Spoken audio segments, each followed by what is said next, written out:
नमस्कार. मी आहे पुण्याच्या खेड शिवापूरच्या हायवेला. समोर ते मंदिर झालं एक नवीन त्रिवेणी मंदिर म्हणून, बघा फेमस मंदिर आहे. पण मी मंदिर नाही दाखवणार आहे तुम्हाला. मी तुम्हाला एक वेगळं काहीतरी दाखवण्याचा विषय आहे. इथं भाजी मंडई बसते रोडला. शेतकऱ्यांचा ताजा माल असतो आणि आम्ही नेहमी इथून येता जाता खरेदी करतो. आमची मिसेस तिकडे खरेदी करते. तर विषय असा आहे की इथे एक ताई आहे बघा, मृदुला नावाची. मी तिला नाव विचारलं आत्ता आणि तिने MBA केलेलं आहे. म्हणजे MBA करते आहे ती MBA आणि भाजी विकते. गेली 2-3 वर्ष झालं विकते. नेहमी आम्ही आल्यानंतर तिच्याकडनं भाजी घेतो. आणि सहज मिसेसनं माझ्या तिला हे विचारलं, तिचं शिक्षण विचारल्यानंतर तिने MBA शिक्षण सांगितलं. ताई, तुझं नाव काय गं? माझं नाव मृदुला.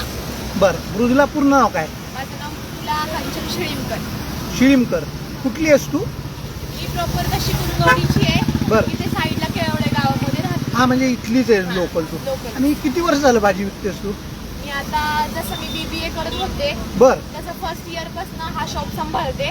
बरं. आता MBA सेकंड इयरला जाईल. MBA सेकंड इयर कुठल्या विषयातून? फायनान्समधून. आणि कुठं कॉलेजला आहेस तू? पुण्यामध्ये आहे. बरं, म्हणजे तुला बिझनेसमध्ये वगैरे आवड आहे पहिल्यापासून. याच्यापूर्वी तू हा बिझनेस कोण करायचा? हा बिझनेस माझा भाऊ छोटा रन करत होता. ओके. त्याच्या जोडीला मग मी त्याला मदत करायला सुरुवात केली. मग आता हा सगळा बिझनेस तू सांभाळते. हा. आणि खरेदी वगैरे कोण बघतं? भाऊ बघतो छोटा. कोणाकडनं खरेदी करता तुम्ही?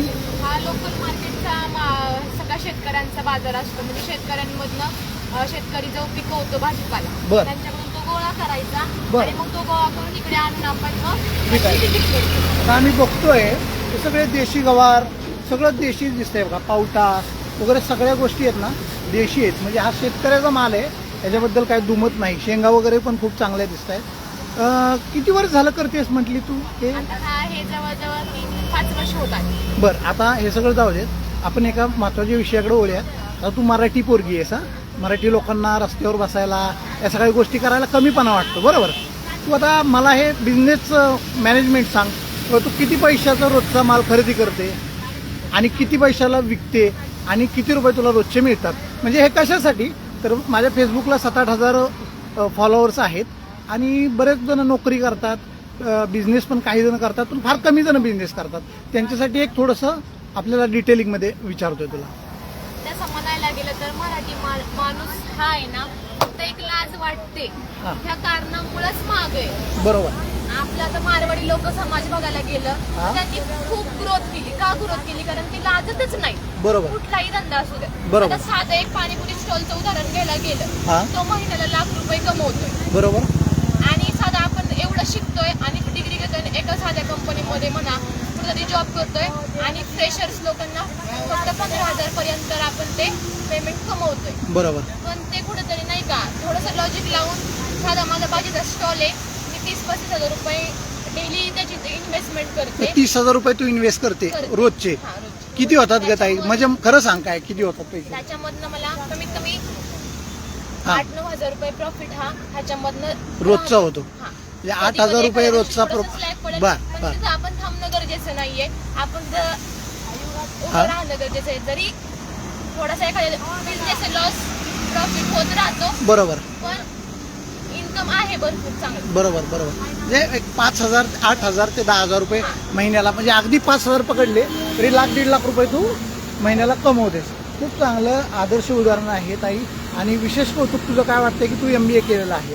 कस्टमर येतात बरेच, तुझे मला वाटते कस्टमर फिक्स झाले असतील. कस्टमर फक्त आपल्याकडं आपल्या दुकानाच्या मालाची क्वालिटी, क्वांटिटी आणि महत्वाची गोष्ट म्हणजे जो कनेक्शन जो कस्टमर सोबत केलेला आहे, त्यामुळं 80-90% कस्टमर हे फिक्स झाले. Very nice. हायवेला आलं बरं. मला भेटल्याशिवाय जाणारच नाही. बरं, आता पुढे जाऊन काय करायचं डोक्यात? MBA झाल्यानंतर काय करायचं? आता साधारणतः ती एक डिग्री माझ्याकडे असावी. मी एज्युकेटेड आहे.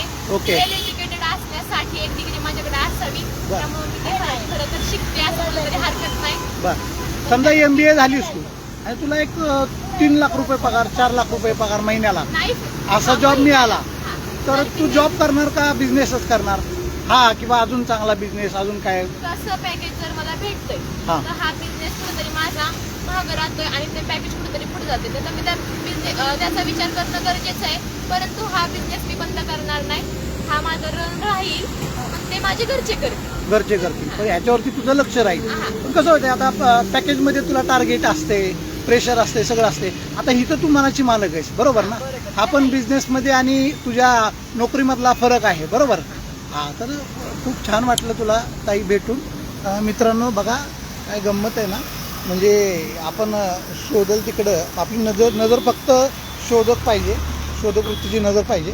हे सगळे असे बरेच लोक बसतात गावठी भाजीपाला घेऊन. आणि ह्याच्यामध्ये ही मृदुला नावाची जी मुलगी आहे, मृदुला नावाच्या मुलगीकडे बरेच कस्टमर असतात आणि खूप चांगल्या पद्धतीने ती कस्टमरशी बोलते. तिच्या बोलण्यावरनं वाटलं की ती शिकलेली असावी, म्हणून तिला तिचं शिक्षण विचारलं.